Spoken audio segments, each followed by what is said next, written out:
This is Optimal Living Daily, episode 1635, Everything is a Choice, by Cylon George of spirituallivingforbusypeople.com. And I'm Justin Malik, your personal narrator, reading to you with permission from the authors. I cover lots of topics like personal development or self-help, mindfulness, happiness, anything that I think will help you live a more meaningful life in just a few minutes every day. So with that, let's get right to it as we optimize your life. Everything is a Choice, by Cylon George of spirituallivingforbusypeople.com.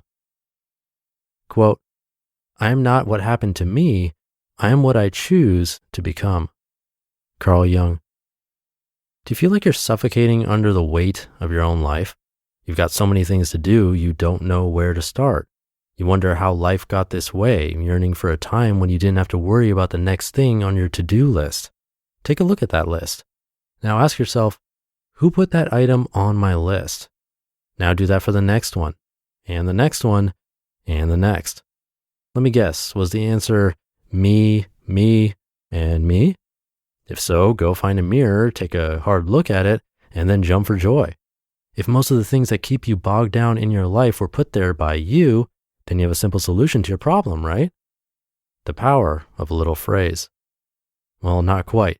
The reason it's not so easy to tame your busy life is that most of us don't experience the things we do as choices of our own making, but as external forces acting upon us.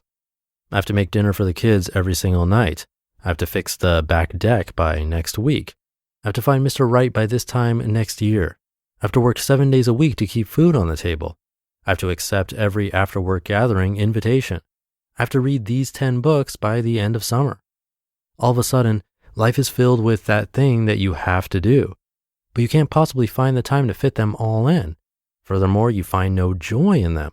You suffocate. The reason? Because of the little phrase, I have to. When your self-talk includes these 3 little words, you find yourself feeling more burdened and less joyful. Where did all these I have to's come from? Have you ever taken the time to examine this? No? Well, let's do that now. A conversation between obligated self and liberated self. You may not know this, but there's a constant inner dialogue going on between your obligated self and liberated self. If you slow down long enough to listen in, you might hear something like this.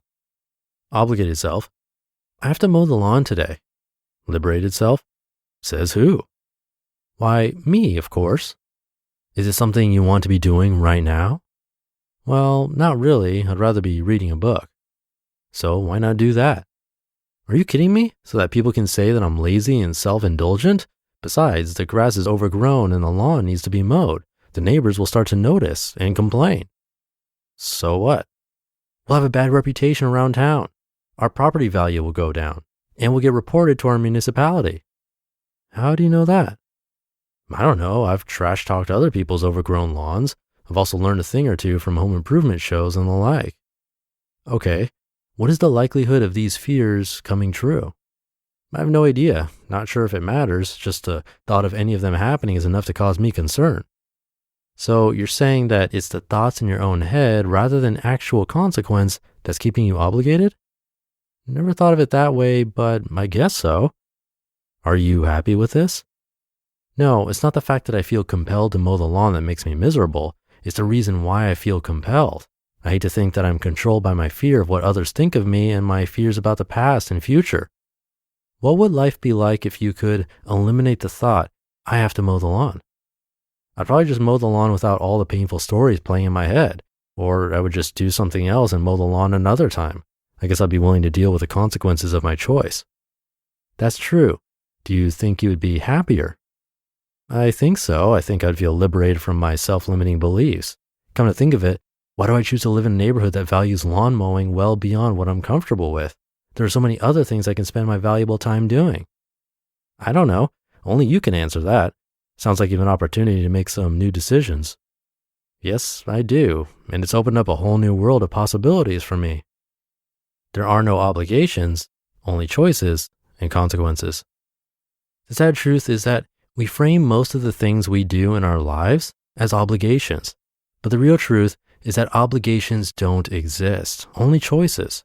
Every choice has consequences. Obligations are those choices that we're terrified of bearing the consequences for not doing. If you say, I want to mow the lawn because I'm afraid of what the neighbors would say, you'll likely get to a healthier place more quickly than by saying, I have to mow the lawn today. Of course, you can substitute any obligation that is holding you hostage. Just try stating the truth plainly, and you'll see that obligation quickly transform into a choice. You'll then be confronted with another choice. Make peace with the choice you've made, or make a different choice. You just listened to the post titled, Everything is a Choice, by Cylon George of spirituallivingforbusypeople.com. And thank you to Cylon George. Happy to have him as an author on this show. Come by spirituallivingforbusypeople.com for a lot more. But that should do it for today. Hope you're having a great day, and I'll be back tomorrow as usual, where your optimal life awaits.